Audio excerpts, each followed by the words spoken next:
Hello and good afternoon. I hope you are all well. My name is Christy Wells. I have the honor of being the CEO of Safe House Project, and we are here today for really the kickoff of the Freedom Requires Action policy webinar series that's hosted by Safe House Project and the Wolf Group. If you saw the original document that went out, you know that Bill Wolf was to be our moderator for today, but I am standing in his place. So we are excited to kick off this panel. Our focus today is on demand reduction. So we have some incredible experts joining us today. We have Brody Burks, who's the Assistant Attorney General for the state of Texas.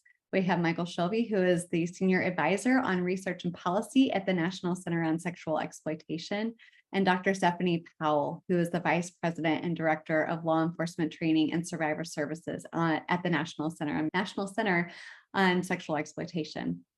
So today's topic is of the utmost importance, and it is demand reduction. Demand reduction, just to baseline everybody, is really a critical strategy in combating trafficking in the United States. This approach focuses on reducing the demand for trafficking victims by targeting the individuals and networks that created the demand. So when we look at demand reduction, we can really address it from three critical lenses: prevention, prosecution, and protection. So in prevention, one of the most effective ways to reduce demand is really through public education campaigns aimed at raising awareness about the realities of human trafficking. In prosecution, this is another really important approach to demand reduction, and it's done through law enforcement efforts to identify and prosecute individuals who engage in the purchase or trafficking of individuals for sex. And this approach really requires coordination between law enforcement agencies and community organizations, as well as the development of a robust legal framework that criminalizes the purchase of sex. So we'll be talking about that a good bit today. And finally, protection. Demand reduction involves addressing really root causes of trafficking, such as poverty and inequality and gender-based violence. So by providing vulnerable individuals with economic opportunities, education, and social support, communities can really help reduce the number of people who are at risk of being trafficked. Overall, demand reduction is really a critical element of any comprehensive strategy to combat trafficking in the United States. So by reducing the demand for trafficking, communities can really help ensure that vulnerable individuals are not exploited for profit, and the perpetrators ultimately are held accountable for their actions. So we, as I said, we have an incredible panel of experts today that I just get to highlight and elevate the work that they have already been doing. So our first panelist is Dr. Stephanie Powell. Dr. Powell retired from the LAPD as a sergeant in charge of a vice unit, and Dr. Powell's unique insight into the world of child abuse and sexual exploitation and labor trafficking gained through her 30 years with LAPD made her an unparalleled choice to lead Journey Out in 2013, which was formerly known as the Mary Magdalene Project. Journey Out assisted victims of human trafficking in finding their way out of violence and abuse and trauma due to sexual exploitation and forced prostitution. So in 2020, she joined the National Center on Sexual Exploitation and is the Vice President and Director of Law Enforcement Training and Survivor Services. And additionally, she is an assistant adjunct professor of behavioral science at Los Angeles Trade and Technical College. So Dr. Powell, thank you for joining us today. We really appreciate your time and your expertise in speaking to this issue. Thank you. It's a pleasure. So can you talk to us a little bit about your time as a law enforcement officer and what strategies did you use to combat demand? And did you really feel like it was effective, or where did you feel like those effective strategies did come into play? You know, I thought that it was, so just to put it in context, I retired in 2013, and LAPD was just beginning to really understand the full effects of human trafficking. So it was the thought of prostitution. And it's funny, I was running my vice unit, and oftentimes we would do stings on the prostituted. But I was thinking, why are we not going after the guys that are buying these ladies? And so I personally would make it a point for us to do stings at least once a week, going after the sex buyers. And so a lot of things I was doing on my own, and then when I started working at Incozy with Dr. Shively, I was thinking, wait, I was doing those things without realizing I was doing those things. So for as an example, what I also found was that oftentimes the prostitute that we were arresting, because of the poverty level and them pimps, they ended up staying in jail a little longer, even though it's a misdemeanor, than the guys I was arresting. The guys I was arresting had jobs. So honestly, they were getting out before I would even get off from work. In to watch, those guys are already gone. And started thinking there's got to be a way, because of course, a lot of them were married. A lot of them would say, I wouldn't do this if my wife, it's the wife's fault. And we would impound their cars. And we would impound their cars, and then we would send to their home a little card saying that they got arrested for solicitation for prostitution and that their car was impounded.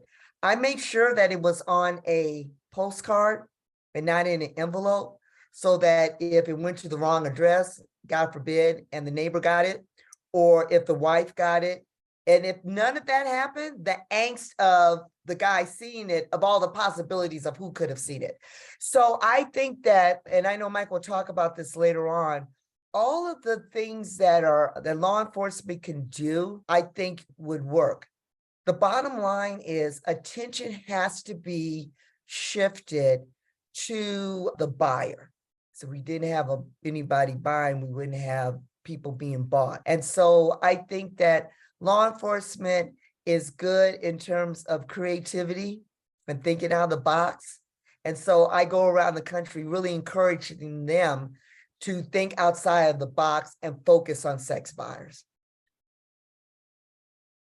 That's great. I love the idea of law enforcement getting innovative in their ways to deter. Thank you for sharing that. That's very helpful. We will be coming back to you in a little bit, Dr. Next, we have Mr. Burks. Brody Burks, for the last 15 years, has worked in public service for the state of Texas, my home state. So thank you for that. As an assistant director, attorney, criminal justice policy advisor to the governor, chief of staff to Commissioner Bobby Janeka at the Texas Commission on Environmental Quality, and now is the Assistant Attorney General prosecuting human trafficking. He serves as a legislative liaison for the division and point of contact with stakeholders. He also has served as the governor's appointee to Interstate Compact for Adult Offender Supervision, and has been a trainer and mentor to the Texas District and County Attorneys Association.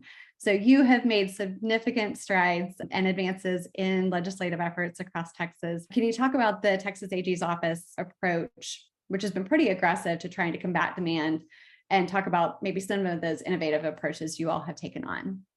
Sure. The division that I'm in, which is the Human Trafficking and Transnational Organized Crime Division, we were originally created about a decade ago. This is an ongoing effort from the Attorney General's office that we have found lots of partners across the state that we are lucky to work with. So one of the big things that happened here in the state of Texas was 2 years ago in the last legislative session. Texas was the very first state in the nation to make the purchase of sex, solicitation of prostitution, a felony. It has a whole lot of follow-on effects. As Dr. Powell talked about, one of the things that does is it really ratchets up the pressure on those men who are going out in search of trafficked purchased sex. It means that the police officers have a lot more tools available to them in terms of what charges they pursue. It makes it very clear that their vice squads can really go after felony offenses. They're not just working on misdemeanors. It means that the magistrates who are setting bail can set higher bail, can set better bail conditions. And then it means that prosecutors like myself, when we get cases, we have a whole lot more tools in our toolbox to address both systemic issues and individual issues.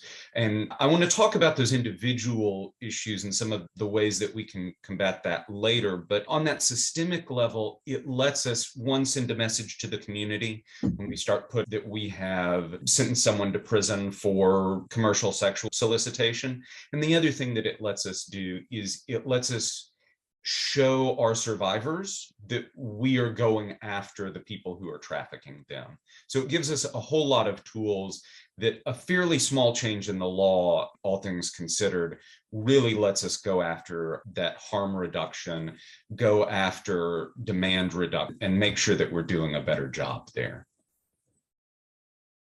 That's fantastic. And I know we're very excited, and the survivors that we work with, we're very excited when we saw that legislation, because it really did feel like it was a big win for the survivors. But let me ask you this question as a follow-on. Texas has really been pretty advanced in their legislative efforts, and it's really been one of the states leading the nation.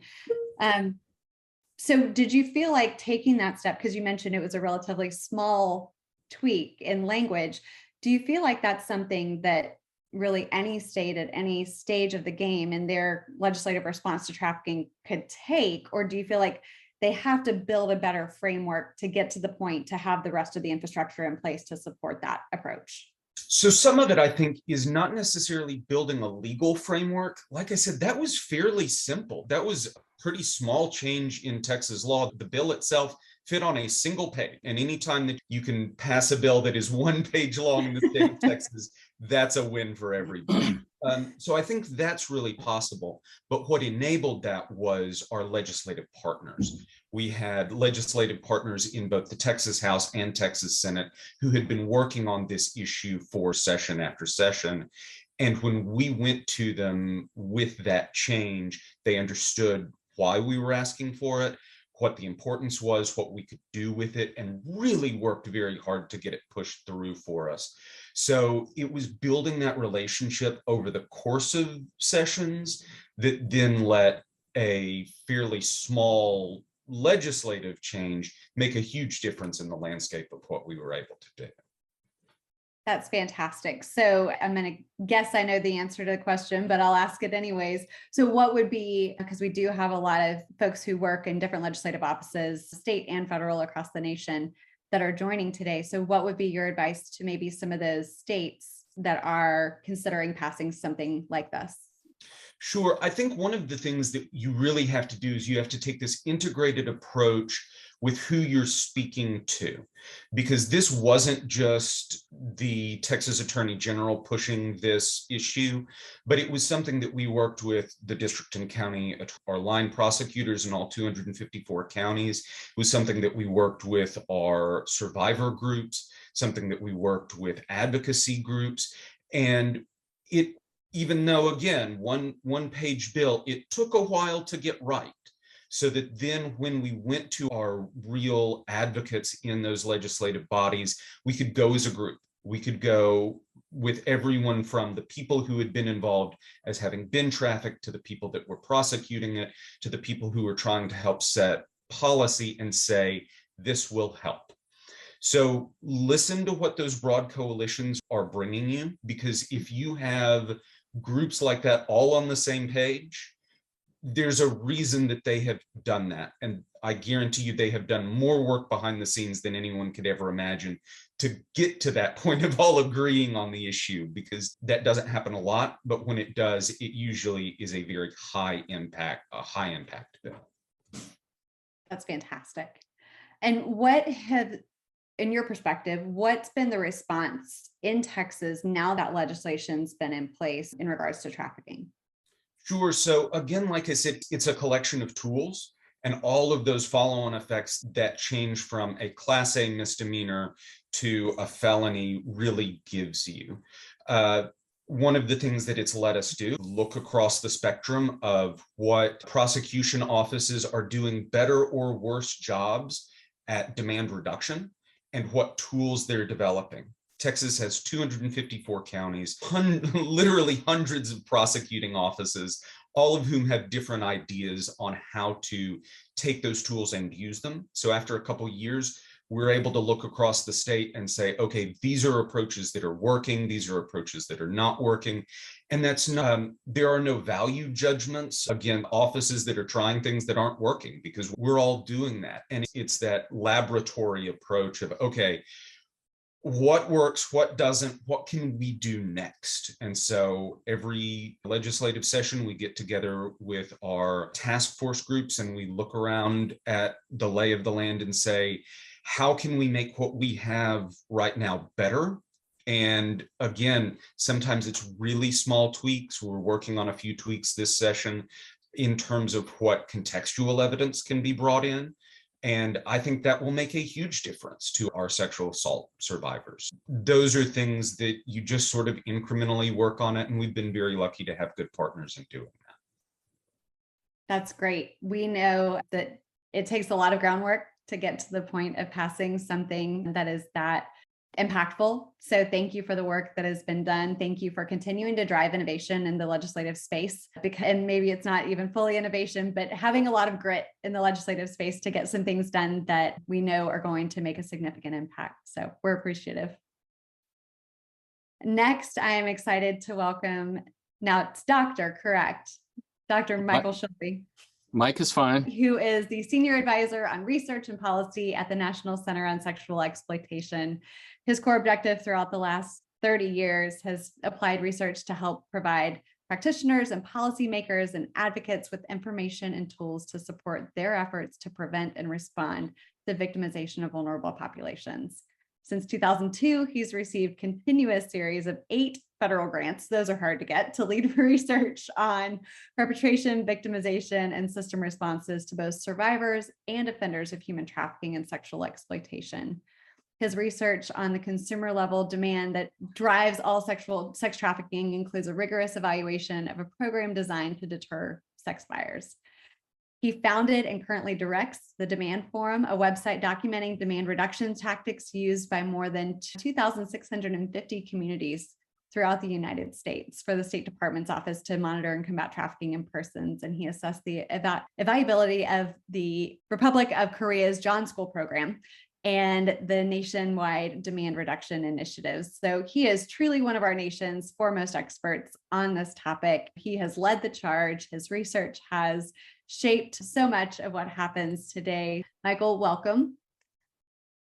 Hi. Tell us a little bit, what does research tell us about what works and doesn't work around demand reduction? To get to the bottom line as quickly as possible, it says that almost any demand reduction tactic can be effective if it's done. And if it's done, and the analogy I use that makes sense to me when I think about the dosage of an intervention. If you think about ibuprofen is a perfectly fine pain reliever, but you take one dose and it doesn't mean you don't get any pain for the next year. Now, the thing about a lot of these efforts to try to deter buyers or to hold them accountable and to punish the ones that are not deterred, they have to be done with enough frequency so that everyone, including the police and the courts, but everyone is in this. It's part of their work. It's not a program. It's not an add-on. It's not this thing they're trying. It's just how business is done here. And some things are very clear from the research, which is any effort that does not attend to the demand side of either the prostitution or the sex trafficking problem, there's no reason to believe that it is going to actually impact the problem. You may be responding to the symptoms of the problem, and those are important too. So I don't want to ever say that we shouldn't try to find and rescue victims or we shouldn't go after the traffickers. Obviously, those things, they have to be done. But if you got a complex, severe problem, a comprehensive approach is all the no-brainer. And the comprehensive approach has to include the demand. And then within the supply-demand distribution sort of framework, demand is the one thing. If you could fix it, you don't have this problem. If you could get buyers to stop buying, you do not have trafficking victims and you do not have pimps and traffickers. And I've run these little exercises in police trainings, teaching, presentations, and I've just asked the question, how would we have a prostitution or a sex trafficking problem without buyers? Can anyone explain to me how that would work? And never yet gotten an answer other than, well, I guess you wouldn't. Then another thing that happens when we talk about this is that people who are more than happy to sign up for an approach to the problem, like an awareness program for human trafficking, or putting more effort into victim identification and outreach, or trying to find new ways to go after the traffickers, which again, those are all great things to do. But people hear about them and they say, yeah, we should do that. When it comes to demand, people suddenly develop an interest in research and they suddenly start demanding it. And then no matter what you show them, it's never good enough, because all of a sudden now they're purists and experts on what a good study looks like, right? So you can tell that what's really going on there is that people that go there, it's usually because they just aren't really buying it yet. Maybe it just doesn't make sense to them on a common sense level. Any law enforcement professional, and that includes the courts, the prosecutors see everything, they know everything, and the police do too. And together they get it. And almost all the demand reduction efforts that have gone on throughout the country have been pretty much bottom up. They're grassroots. Now and then you get someone higher up that says, this is a good idea, let's do it. And we have seen great legislation like Texas. I can follow up some of the things that have been said already, but that's real. That is helpful. You know, that creating it, making it a felony is not only proportional and correct, and it just makes sense to me. It's never made sense that buying sex was a misdemeanor, but that has had real benefits. But the one thing I would want to say to anyone listening is that it is possible to effectively go after demand, no matter what the legal framework looks like, no matter what the state legislation. There are always ways to do it. And what it really comes down to is resources and the will to do it, and the will to devote the resources. And a lot of unlocking the will to do it is really just educating people about, A, that it needs to happen, and B, that it can happen. There are lots of methods, and they're sustainable and practical. And also that and compared to any other approach, there is really strong evidence that the demand reduction approaches actually do impact the markets. No, that's great. So you talked about the dosage of deterrence, essentially said any effective method will work, but really it's a matter of the level of frequency. So what are some of the most impactful methods that you have seen for deterrence, and what does that frequency look like? If somebody on here is not a legislator and they are somebody who is in law enforcement and they have the ability to maybe implement some of those things, what is the most powerful combination of method and frequency? One thing that I know from tracking this for over 15 years, like daily and throughout the whole country, is that the police usually know how to do things that end up arresting sex buyers. It's not rocket science, and they're the ones that say this is not complicated. It's pretty easy to catch these guys. It always comes down to resources, and sometimes you have a police department that is just more than happy to do it, and they know, but they get sometimes stymied from courts that don't want to see those cases. And it's not really to cast aspersions on them either. Sometimes they are under huge workloads where they're being told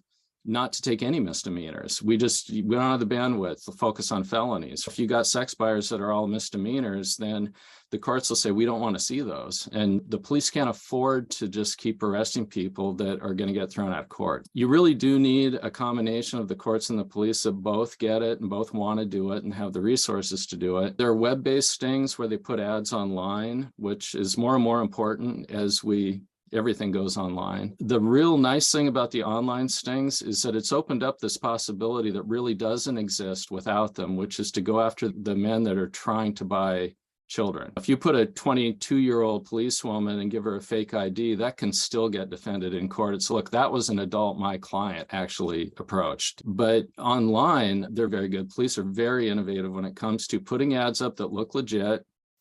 And when they make a date with a guy to show up at a hotel so they can arrest him, they usually salt the situation with little things that help them prosecute it. They'll say, I want a pink teddy bear, and I want blue condoms, and I want exactly $55.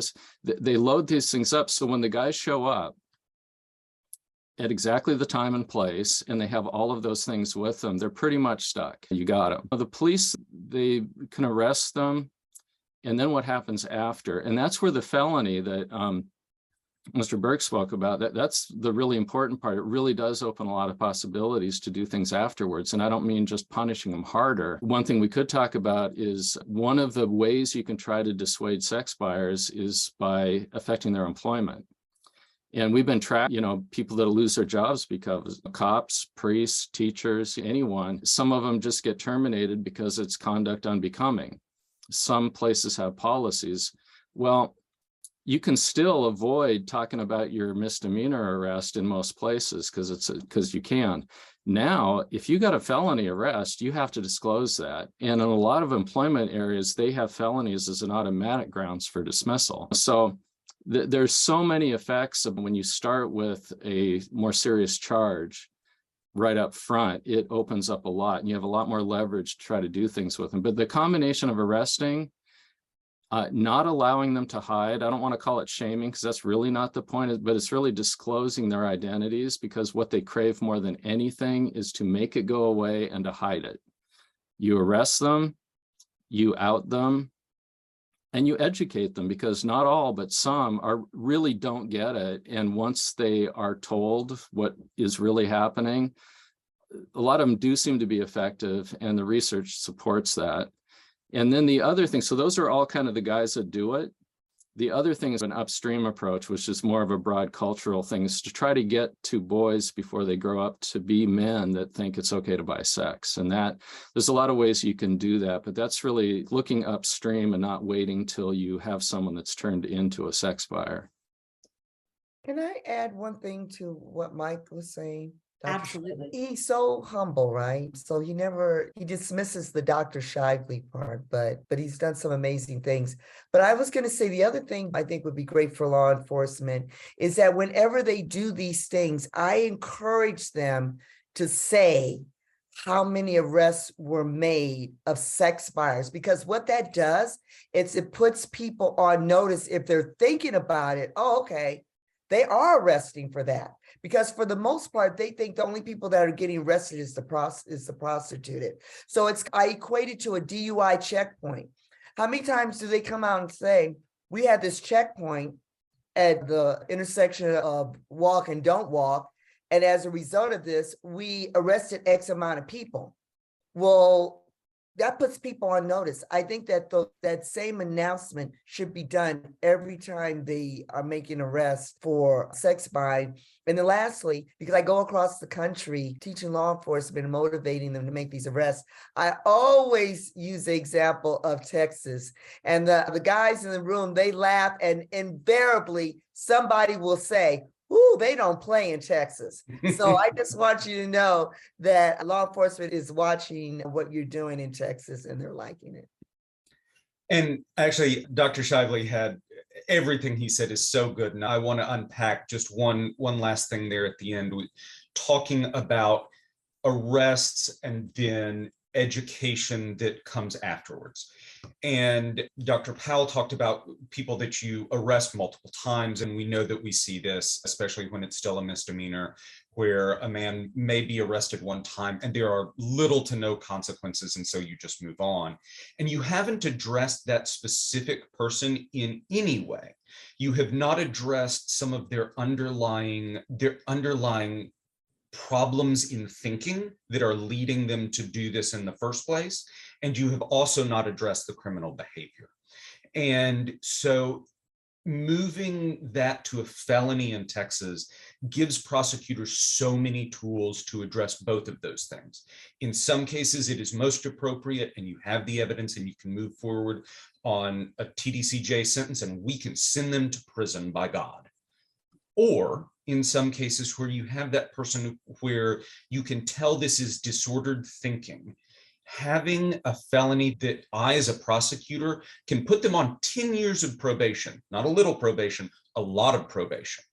And with a felony conviction hanging over their head, with prison time hanging over them, but also work with the probation officer to say, look, I need to do a PSI on this guy where we do a psychosexual evaluation and come up with some good terms, conditions, inpatient treatment, whatever those things are. And this is someone that we may be able to divert from doing this again. That's not appropriate in every case, but when it is appropriate, having those felony conditions that give you the tools, give you that toolbox, it makes all the difference in the world to be able to do that with those tools in place, rather than trying to do it with 1 year misdemeanor probation. That's fantastic. So you guys are really using probation as a reformative tool and not just punitive. It can be, again, so many things that when I talk to a jury and talk about trying to qualify them on, can you give probation in the right case? Will you give prison in the right case? I talk about if you were a handyman and you had to hang a picture for someone, you wouldn't show up at their house with just a hammer and a single nail. You'd take your whole toolbox, get there, look at the wall, and decide what was appropriate. As prosecutors, we just want that ability to do the same thing. 9 times out of 10, it's a wall. I got a hammer. I can put a nail in it, by God. But sometimes you look at those and go, that's not what's going to work here. I need to do something different. So having that flexibility, having that ability, it lets you get all of the cases, not just the easy ones, not just the straight ahead ones, lets you get all of the cases. Dr. Shelby, are there any, we talked about how incredible Texas is and the way that they have led the nation, but are there any other model jurisdictions or countries that we should really look at for their effective approaches to combat trafficking through demand reduction? Yeah, and one of the things that, there are a lot of things about getting old that aren't good, but one of the things that is good about it is you get to see things play out over time. So I've seen a lot of cities or states be at the forefront. They seem to be pushing, and then sometimes they aren't there anymore. So there's some cities where they seem to be doing everything right, and then things happen, like changes in leadership. We've seen something that's impacted a lot of communities and a lot of law enforcement agencies' ability to deal with these crimes at all is a defund the police sort of sentiment and the movement. And there have been a lot of reductions in force in police departments. And you also can couple that with prosecutors being installed that just decide they don't want to prosecute this at all. So you go from Texas, which has created a felony for just the simple garden variety prostitution. And of course, if it involves a minor or forcer, then you're in totally different territory. You're into trafficking or something. But Seattle for years was way out in front. They were doing a lot of good things, and they've had changes in leadership, and they got hit very hard with their budget and the size of their force. The prosecutors in place wanted to do it, and they're doing workarounds, they're doing what they can. San Francisco went through a few years where they had a prosecutor who just did not want to prosecute them, and it blew up. The problem's blown up, and they actually recalled that prosecutor. He didn't make it through his term and get voted out. That happened in Baltimore for the same reasons. But we had Baltimore, Philadelphia, and San Francisco, which are like case studies in how to do this wrong. And then you get some cities that, if you looked at St. Petersburg, Florida in the 1970s, and you looked at news coverage, it would look very on top of things today. In fact, 20 years before Sweden passed their Swedish model law, where they decriminalized the person being sold, but they kept pimping, brothel keeping, and buying criminalized. They were doing that in the 1970s in St. Petersburg. They were saying, why are we arresting these women? They present as victims more than anything, and they need help, and the buyers are driving the problem. We wouldn't have traffickers if we didn't. They were saying this in the 70s. Now, these ideas have been around. It's really the will to do it. Texas, that state legislation has been a tremendous help. Florida has a lot of good things going on. Some of them we don't know, like how they're working out, but they're really going for it. They call it a John registry that's like a sex offender registry, but it's for the misdemeanor sex buyers. They end up on the state database. Ohio has a lot of, they are almost in the same territory as Texas, like it is a higher level misdemeanor.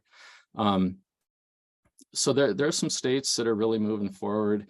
And then you get the other end of the spectrum where a lot of states are really in a battle over fully decriminalizing prostitution. So Stephanie can talk about a law that kind of stepped in the direction of decriminalization for California. There is an active bill in play right this minute in Vermont that would just eliminate the prostitution laws entirely. There's just no law for it against it. And I think at least 7 states have bills that are going to be introduced or are already introduced to fully decriminalize. And then all of the things we're talking about going after the buyers, other than just trying to educate the public, then they're all gone. We wouldn't have access to do any of them. Yeah, it's a battle on a few different fronts to make sure that the survivors are supported and not criminalized, and making sure that the effective deterrent measures are put in place for buyers and for traffickers. I would love to dive into the full decrim narrative, but we're going to save that for a whole nother webinar, because I'm not going to open that can with 5 minutes to go, because there's so much good meat there. But you teed us up perfectly. But I have a couple of questions that have come over that I want to make sure I get to. One is for you, Dr. Shelby, which is how do we use demand reduction strategies and outreach efforts? There's so many different outreach organizations across the United States that ranging from churches to civil groups. So what's your best approach and strategy to demand reduction through outreach? I'll try to be really quick because I think I've taken more than my share of No, time you're great. talking, You got such good but, information. No, but if you're thinking about the public, one thing they can do is let their legislators and let their law enforcement people in their own communities know that they care about the problem of prostitution to begin with, and they understand it as part of trafficking. And one of the things that the community often leads are the John School, the education programs for the arrested sex buyers, and most of them have a partner that is a nonprofit. Some of them are churches like Catholic Charities and in Phoenix led it. There was a program in South Carolina where this woman had an epiphany. She called me, asked for information, and she basically started a John School in Greenville, South Carolina. And she went to the police and said, look, you got this problem. You can't arrest these guys. If you're going to arrest them, we should at least try to educate them. If you're going to bother to arrest them, let's take advantage of the access to them and try to teach them something.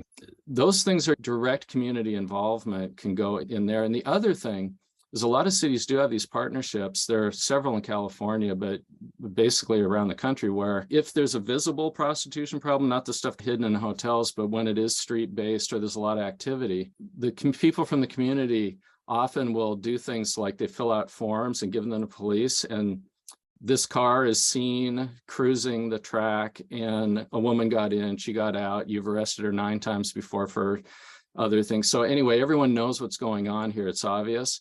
So they fill out a form, and those forms trigger a letter like the Stephanie spoke about earlier, where it's, look, this was not a charge or an accusation. Your car was seen in this area. It's known to have high levels of prostitution. You should be aware of this. And you walk away. The wife or girlfriend or the kids or whoever's at home, they're going to start asking questions. And people have a right to protect themselves from infectious disease if their partner is actually in this high-risk world and things like that. Trying to work with your law enforcement professionals and band together as a community group and just get involved in it. There are a lot of possibilities. That's fantastic. And we will be sending out a link, follow up with some links and additional information for you to see some of these strategies that have been discussed. Last question for Mr. Burks. How or who do we contact at our state to get these crimes of demand changed into felonies? And where do you suggest somebody begins? Sure. Without knowing your state, it's hard to know exactly like what the best in is. But I would say I would start with your attorney general if they have criminal jurisdiction. Not all do. Some are purely civil. There is probably a district and county attorneys association within your jurisdiction. They can be phenomenally helpful, even if not themselves, directing you to who the people, the legislators are that are most active in that. And this is unique among me. I have worked inside and outside of a state governor's office. And I will tell you, I love lobbyists. And the reason that I love lobbyists is because they can help you answer these questions. They can get you in and out with the right people in 15 and talking to the right people who are listening to you because they know it's not going to be an unproductive conversation. That's my pitch for why lobbyists are good, actually. I may be alone in that one, but it can be a very useful tool if you're looking for a way to engage legislators directly. Wonderful. We are at time, but Dr. Powell, I'm going to give you one more chance if there's anything additional. I know we've had so many great points today, but wanted to give you one more last chance as well, if there's anything else you'd like to share. I think one thing, I think that the John schools, because not everybody has them. Here in Los Angeles, we have a John school and it's run through our city attorney's office. And they have gotten great results where the majority of those that have gone through have not been arrested again because it hits the personal issue of Mr. Burks was saying. So I think that's important. And I just want to leave everyone with this, is that we cannot attack this problem without addressing the issue of the sex buyer. Absolutely. Dr. Shelby, Dr. Powell, Mr. Burks, thank you for joining us. Thank you for sharing your expertise on the ways that states and lawmakers can make an impact, and really community members can make an impact in this issue of demand reduction. Thank you all for joining us, and we hope that you have a great day and continue to join us for our Freedom Requires Action webinar series.